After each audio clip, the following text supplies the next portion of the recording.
Witajcie kochani, stoję sobie właśnie pod paczkomatem. Wy dobrze poznajecie ten sprzęt i to miejsce. Sytuacja niby zupełnie zwyczajna, ale nie, bo po pierwsze nie jesteśmy w Polsce. Po drugie zwróćcie uwagę na barwy tego paczkomatu, a po trzecie zwróćcie uwagę, co z niego wyciągnąłem. Koszulkę Newcastle United, bo nie jesteśmy w Polsce, tylko właśnie na samej północy Anglii, w Newcastle upon Tyne, przy jednym z kilkunastu paczkomatów, które znajdują się w tym regionie. Jesteśmy tu na zaproszenie Impostu, partnera tego filmu i partnera Newcastle United. Przyjechaliśmy tutaj na starcie Premier League z Manchesterem United i zapraszamy Was na spacer. Poznajmy lepiej to miasto, które oddycha futbolem i poznajmy kibiców tego niesamowitego klubu, który przeżywa właśnie fantastyczny czas. Chodźcie z nami.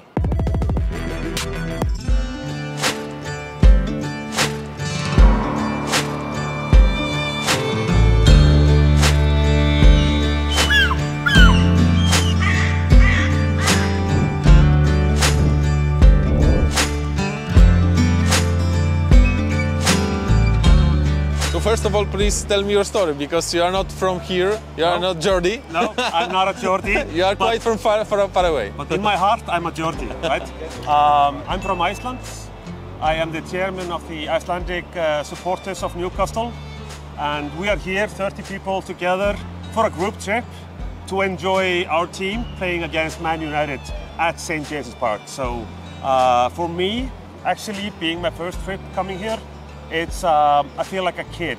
I feel like a young boy coming to the Mecca of football and experience my team to play. Newcastle is a one-club city. That's one of the main things. So everyone who's from Newcastle, if they follow a team, should be Newcastle United. You know, there's no options other than that. The club's been around for 140, 50 years. It's very much part of the fabric of the city. So when the team does well, the city does well, everyone's happy. Businesses do well. The club is like the heart of the city. If the club's not here, the city's not here. The club, the way people live around here is revolved around the club. And I feel the way, if the club's success makes everyone else's moral go up. So when the club thrives, people thrive. It works together. It's huge for the city. I mean, I think you can see by just the number of people that turned out for the parade, what they reckon it was 300, 400,000. I mean, I'm not actually from the area, but you can just see whenever you come up here, everyone's so friendly and everyone's wearing black and white, and you can see just how much it means for the city of Newcastle. It is so important for the city, but as you can tell, the excitement, when you walk up the first time, top of the steps, and goosebumps. Wonderful, and just everybody is happy for about 2 hours, and then you fingers crossed, hope for the best. So very important for the city.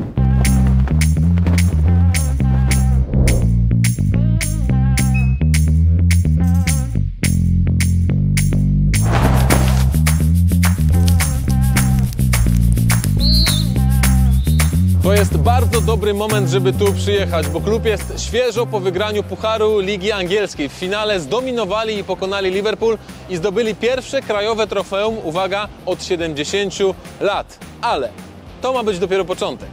What happened for us when we won the Carabao? It was monumental. It was the first trophy in 70 years. Some Newcastle fans have lived and died without ever seeing any of us win a trophy. So it was like, it's history for the city and it's history for the club, and it'll be monumental. Next season we need to strive for Champions League again, or just Europe, and cement ourselves as a big six in the Premier League, is what I'd say. We won the first cup in 1969 and the FA Cup. The last win was 1955. So it was a long time. I mean, I'm 60. I've waited 50 years, and it was just an explosion of relief and a big celebration. And obviously we had the parade where there's maybe 300,000 people were there, and the whole city came together, the whole area came together. So it's massive. I mean, it's maybe not the FA Cup or the league title or the Champions League, but it's very important just to win. It's still a major trophy, and for us to win that was absolutely fantastic. So it's very important that we get in the Champions League this year to generate income, which we can then reinvest. But we built a fantastic squad. I think probably we're short in some areas, but the club's definitely going in the right direction. There seems to be a long-term commitment to develop the team and develop the club. which we haven't had for quite a long time under the previous owner, which we have to say. I think the next step is just trying to build on this. I think Eddie Howe is absolutely the best manager Newcastle could have. You can really see him developing the players. We've got players like Isak, Tonali. If we can get more players like that coming into the club, I think they'll just grow and grow. And we know the owners want to be as successful as they can. It's been a build-up, right? But it's been much faster than we actually thought. We went into Champions League way faster than we actually thought we would. Why not aim for the stars and you grab the clouds and all that stuff, right? For this season, obviously, we're really close to Champions League. I mean, I'm sure we will get it, to be honest. So that's pretty much my ambitions for this season. And like the managers say, you know, we take one game at a step. Same with this, you know, one season at a step. So this is what we want, right? I don't know an awful lot about football, which I think for me is good because I don't know when they are very bad. I just like the excitement, and you get swept up in it. Wonderful. And they've worked their way up. Quite a few years ago, they were scraping to be in the top. Yes. Now we are to be frightened of, which is good.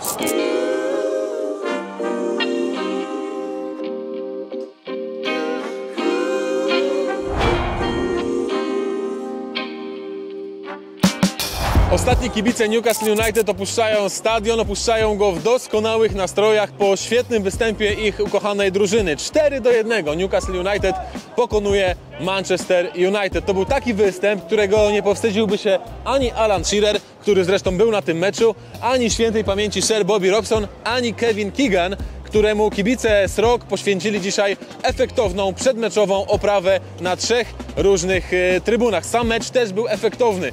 Gole Sandro Tonalego, przepiękny. Gole Harveya Barnesa, 2. I do tego jeszcze Bruno Guimaraes też trafił na 4-1. Dają zwycięstwo Newcastle, dają awans w tabeli. Coraz bliżej jest ligowe podium, coraz bliżej jest powrót do Champions League. Bo taki jest cel tego zespołu na najbliższe miesiące. A później czeka ich bardzo, bardzo ciekawe transferowe lato. The most difficult to keep by far is Isaac, because we've had Arsenal wanting him, Real wanting him, all the big teams want Isaac, and he's our player, he's our special player, but if we sell him, we'd make absolute fortune.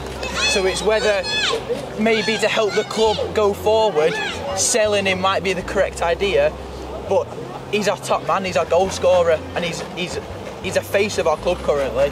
And he's cemented himself as one of the Premier League's best strikers. If we are in the Champions League, the ambition would be to hold on to all of them. Obviously, we've got Isak is the kind of jewel in the crown. Really, everybody seems to want Isak because you know he's the striker, he scores the goals, and there aren't many of those around. Really, we probably need another striker, perhaps another sort of centre half. Really. And just hang on to the players that we've got really, and hopefully that'll be the nucleus of the squad going forward really. So yeah, that's what I'd say.